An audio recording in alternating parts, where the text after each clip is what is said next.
ഇച്ചാനും bike rides എത്രത്തോളം ഇഷ്ടമാണോ അത്രയും അല്ലെങ്കിൽ അതിൽ കൂടുതൽ എനിക്ക് ബൈക്ക് റൈഡ്സ് ഭയങ്കര പേടിയുള്ളൊരു സംഭവമാണ്. ഞങ്ങളുടെ കല്യാണം കഴിഞ്ഞിട്ട് 10 വർഷമായി. പക്ഷേ ഇതിൽ വിരലിലുണ്ടാവുന്ന പ്രാവശ്യങ്ങളിൽ മാത്രമായിരിക്കുള്ളൂ ഞാൻ ഇച്ചാൻ്റെ കൂടെ ബൈക്ക് റൈഡിന് പോയിട്ടുണ്ടാവുള്ളൂ. ഫോട്ടോസ് എന്നും എനിക്കൊരു വീക്ക്നെസ് ആണ്. അപ്പം ഇന്ന് ഇവിടെ അടുത്ത് തന്നെ എങ്ങോട്ടോ ഫോട്ടോസൊക്കെ എടുക്കാൻ പറ്റുന്ന ഒരു സ്ഥലത്തേക്കാണ് റൈഡ് പോകുന്നതെന്ന് പറഞ്ഞപ്പോൾ ഞാനും കൂടെ കൂടി. സത്യത്തിൽ ഇവിടെ എത്തിയപ്പോഴത്തേനും കുട്ടിമാമ ഞാൻ ഞെട്ടിമാമ എന്നുള്ള അവസ്ഥയായിട്ടോ.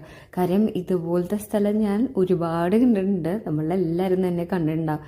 എസ്പെഷ്യലി തമിഴ്നാട്ടിലേക്കൊക്കെ പോകുമ്പോഴത്തേനും ഇതെന്തോ ഒരു വാട്ടർ ബോഡി വറ്റിപ്പോയിട്ട് ചെളി ഇങ്ങനെ ഡ്രൈ ആയി പീസായിട്ട് കിടക്കുന്നതാണെന്നാണ് കേട്ടോ എനിക്ക് മനസ്സിലായത്.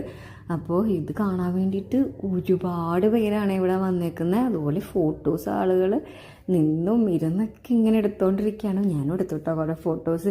പക്ഷേ ഇത് ഇത്രയും നാളായിട്ടും ഇത് ഇത്രയും ഫോട്ടോജീനിക് ആയിട്ടുള്ളൊരു സ്ഥലമാണെന്ന് ഞാൻ മനസ്സിലാക്കിയില്ലല്ലോ എന്നുള്ളതാണ് എൻ്റെ ഒരു വിഷമം. നല്ല ഫോട്ടോസ് കിട്ടിക്കഴിയുമ്പോഴത്തേനും മനസ്സിൻ്റെ ഉള്ളിൽ ഇങ്ങനെ കുളിര് കൂരിയിട്ടൊരു ഫീലാണ്. ഇവിടെ നിങ്ങൾ വരാൻ ഉദ്ദേശിക്കുന്നുണ്ടെങ്കിൽ ഒരു ഡേഞ്ചർ പാർട്ടും കൂടി ഉണ്ട് കേട്ടോ ഇവിടെ.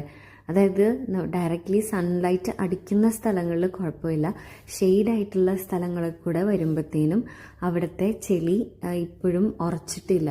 അപ്പോൾ 1-2 പേരുടെ കാല് അതിൻ്റെ ഉള്ളിലേക്ക് പൂണ്ട് പോയിട്ട് മുട്ടുകാല് വരെ ചെളിയായിട്ടാണ് അവർ തിരിച്ച് വീട്ടിലേക്ക് പോയത്. അപ്പോൾ അത് ഇവിടെ വരുന്നവർ ശ്രദ്ധിക്കണേ. അപ്പോൾ ഈ സ്പോട്ട് വരുന്നത് പുതുവൈപ്പിൻ ബീച്ച് എത്തുന്നതിന് മുമ്പ് റൈറ്റ് സൈഡിലായിട്ടാണ്.